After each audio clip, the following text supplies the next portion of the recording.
पहिलाच प्रश्न तुम्ही असं विचारलं की पिक्चरचा क्लायमॅक्सच आधी विचारता असं. संदीप इनामकी मराठी चित्रपटसृष्टीतील एक नावाजलेला कला दिग्दर्शक सासवडला राहतो. ही नक्की कामं येतात कशी काही घरापर्यंत शोधत येतात लोक? तुम्ही अर्धवट ज्ञानाने आलात, अर्धवट काम केलं आणि ते पूर्ण ते 10 प्रोडक्ट करणार होते त्यांना मी तुम्ही गप्प बसलो. त्याचंच OTT हे आपल्या इंडस्ट्रीला शाप की वारणार.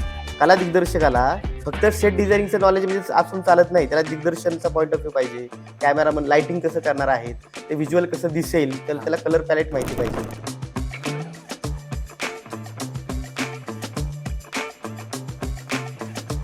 स्क्रिप्ट आवडलेली आहे, स्क्रिप्टला न्याय द्यायचा आहे आपल्याला, पण बजेट नाहीये किंवा समोरचा माणूस जो प्रश्न विचारणार आहे तो इंडस्ट्री मधलाच आहे का, तो कार्यकारी निर्माता किंवा प्रोडक्शन मॅनेजर आहे का तो प्रोड्युसरच्या जवळचा आहे, फक्त तो बजेटच काढतोय. आपण साऊथच्या मूव्हीज बघतो किंवा इतर बऱ्याच मराठी वगळता इतर बऱ्याच मूव्ही बघतो, ते आपल्यापेक्षा तांत्रिकदृष्ट्या किंवा इतर सगळ्याच बाबतीत पुढारलेल्या वाटतात. तसं मराठीमध्ये वाटतं का? तर मुळात सिनेमा पाहिलं तर 100% जर समजा साऊथ इंडस्ट्री असेल, 10-20% मला वाटतं मराठी इंडस्ट्री. नाव महत्वाचं आहे, नाव मोठं, पैसा की कला. त्यांना बजेट मोठे लावले जातात, ती मोठी इंडस्ट्री आहे. आपली असू दे छोटी, पण ती टिकवली तरी पाहिजे ना. आताच्या काळामध्ये मला करायला काय, मी सगळी दुनिया इकडची तिकडे करेन. खूप सिनेमे करण्यापेक्षा मी म्हणजे हल्ली मी सिलेक्टेड सिनेमे करते, जी माणसं चांगली आहेत, त्याचं बजेट उत्तम आहे आणि कामासाठी त्या कलेसाठी काम करतात. म्हणजे आपण कुठे कमी पडतो? प्रेझेंटेशन मध्ये कमी पडतोय, मार्केटिंग मध्ये कमी पडतोय की आणखी कशात कमी पडतोय? काय वाटतं?